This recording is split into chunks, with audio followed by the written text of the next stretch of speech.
America ભણવા જવા માંગતા સ્ટુડન્ટ્સને ટ્રમ્પ એડમિનિસ્ટ્રેશન એક મોટો આંચકો આપ્યો છે.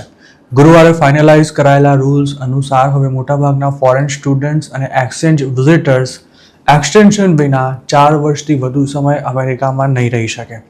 આ નિયમ સપ્ટેમ્બર 17થી અમલમાં આવે તેવી શક્યતા છે. DHSએ વાતનો સ્વીકાર કર્યો છે કે સ્ટુડન્ટ્સ માટે 4 વર્ષમાં ડિગ્રી મેળવવી ખૂબ જ મુશ્કેલ બની રહેશે. સામાન્ય સંજોગોમાં અમેરિકામાં બેચલર્સની ડિગ્રી મેળવવામાં 4 વર્ષ કરતાં થોડો વધુ સમય લાગે છે, જ્યારે ડોક્ટરેટમાં તો તેનાથી પણ ઘણો વધારે સમય લાગી શકે છે.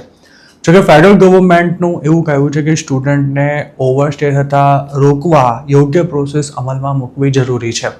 DHSના સેક્રેટરી માર્કવિન મલિને આ અંગે જણાવ્યું હતું કે છેલ્લા 50 વર્ષથી જે સિસ્ટમ અમલમાં છે તે આઉટડેટેડ થઈ ચૂકી છે અને તેના કારણે નેશનલ સિક્યોરિટીને ખતરો હોવાની સાથે સાથે ઇમિગ્રેશન ફ્રોડને પણ મોકળું મેદાન મળી રહે છે. જોકે ઇન્ટરનેશનલ સ્ટુડન્ટ્સનું પ્રતિનિધિત્વ કરતા ગ્રુપ્સે નવા નિયમની ટીકા કરી છે. DHS દ્વારા બનાવાયેલો નિયમ ગેરમાર્ગે દોરનારો ગણાવાઈ રહ્યો છે અને તેનાથી સ્ટુડન્ટ્સમાં ડરનો માહોલ ઊભો થશે તેવા પણ દાવા કરવામાં આવી રહ્યા છે. આ ઉપરાંત એક્સટેન્શન મેળવવા ઈચ્છતા સ્ટુડન્ટ્સને અનિશ્ચિતતાનો પણ સામનો કરવો પડશે અને તેનાથી USCISનો વર્કલોડ પણ વધી જશે. હાલ અમેરિકાની ઇમિગ્રેશન સિસ્ટમ કામના પ્રચંડ ભારણ હેઠળ છે. તેવામાં સ્ટુડન્ટને જો 4 વર્ષ બાદ એક્સટેન્શન મેળવવું હશે તો તેમને પણ લાંબા વેઇટિંગમાં રહેવું પડશે.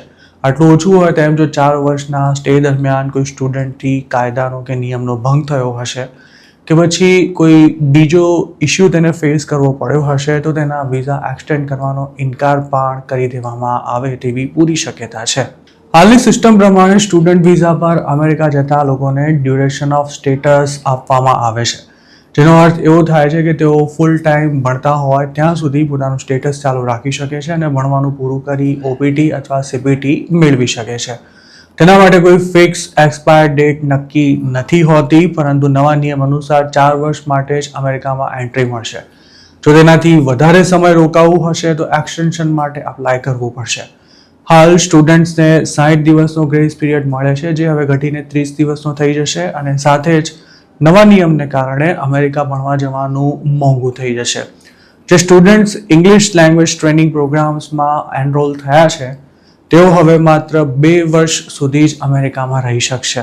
જે સ્ટુડન્ટ્સ ગ્રેજ્યુએશન કરવા માટે US જાય છે તેમને હવે પહેલા 4 વર્ષ દરમિયાન પોતાનો સ્ટડી પ્રોગ્રામ કે એજ્યુકેશન લેવલ બદલવાની મંજૂરી નહીં મળે, જ્યારે ગ્રેજ્યુએટ સ્ટુડન્ટ્સ માટે તો વધુ કડક લિમિટ્સ લાગુ કરવામાં આવી છે.